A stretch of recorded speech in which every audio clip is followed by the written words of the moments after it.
Je crois qu'on a eu un débat franc, très ouvert, qui s'est déroulé dans un climat, je dirais, serein, mais avec des oppositions quand même très nettes, qui n'ont pas été esquivées, ce qui est très bien.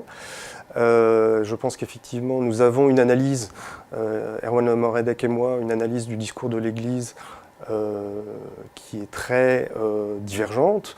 Nous avons aussi une façon assez sensiblement différente d'analyser la façon dont les commandements évangéliques fondent ou ne fondent pas une politique, suffisent ou ne suffisent pas à fonder une politique sur des sujets éminemment politiques comme l'immigration. Mais je pense que ce débat a permis en tout cas d'exposer ces divergences et de clarifier les points de vue. Sur le point de savoir travailler avec les musulmans engagés dans un véritable dialogue, je crois que nous avions un point d'accord avec Laurent Dandrieux. Sur le fait d'être missionnaire, nous avons un point d'accord.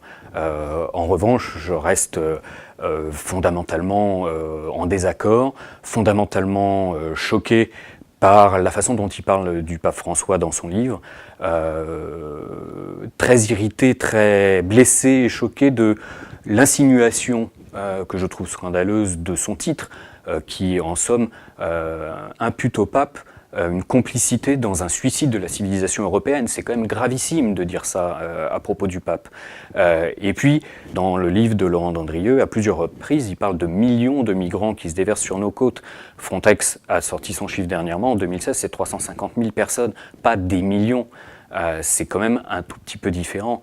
Et sur la démarche, ce que je trouve surprenant, je me demande comment se situe-t-on et quelle démarche propose-t-il à des catholiques, à un fidèle catholique, quand en somme il explique que depuis que l'Église se prononce sur le sujet de l'immigration, depuis que les papes, depuis Pie XII, produisent des documents qu'ils ne produisent pas seuls et qui ne tombent pas comme ça, les papes se tromperaient. Je pense qu'à un moment donné, c'est à nous, quand on a des réticences, et j'en ai eu et j'en ai encore, c'est à nous de nous dire, si c'est l'enseignement constant des papes, il y a quand même probablement quelque chose qui doit me bousculer, qui doit me faire réfléchir.